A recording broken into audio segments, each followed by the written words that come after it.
Hello, today I want to share that the United States Supreme Court has ruled that there will be no transgenders in the United States military. And I believe this is a step in the right direction for military strength, for focus, and for national defense. Let's take a quick look at this video clip from ABC News. Hey everyone, we do have a bit of breaking news to bring you out of our nation's capital. It looks like the Supreme Court is allowing President Trump to implement his ban on transgender people serving in the military, at least for now.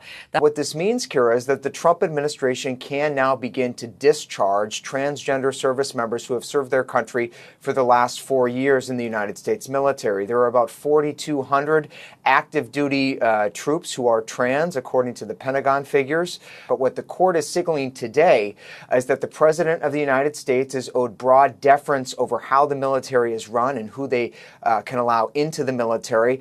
Defense Secretary Pete Hegseth has argued that transgender service members pose a problem for unit cohesion and military readiness, lethality.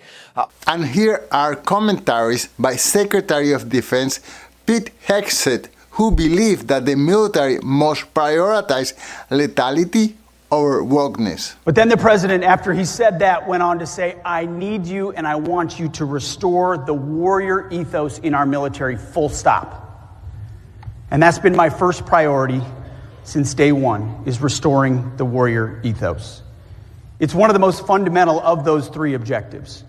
Again, humans, more important than hardware. Everything starts and ends with warriors from training to the battlefield. We are leaving wokeness and weakness behind.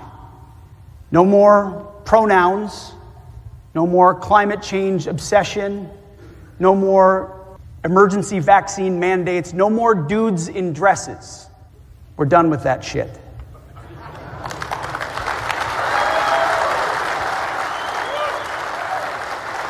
We're focused on lethality, meritocracy, accountability, standards, and readiness.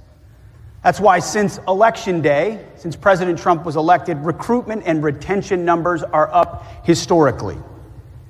Attracting military service is something Americans have long been attracted to, but more so when they see leadership they want to follow. They want to be in disciplined formations that value them not for immutable differences, not for the color of our skin or gender, but because of honor and integrity and grit and patriotism. They want a meritocracy where they can work hard, make themselves better, kick ass, and rise up. As you can imagine, I agree with Secretary of Defense Pete Hegseth. The military exists to protect the country, not to serve as a social experiment. When a soldier is in a foxhole, what really matters is whether his teammate can carry him out, not what pronouns they use. I believe that Secretary Hegseth is right in his call to bring back a culture of strength, honor, and merit. If the United States want a fighting force that is focused, unified, and ready for any challenge, they need to stop diluting their standards in the name of political correctness. The military should be about discipline, grit, and warrior ethos. There is no room for wokeness when national security is on the line. Thank you so much for watching. If you agree or if you disagree, please let me know in the comments below. And until soon, peace.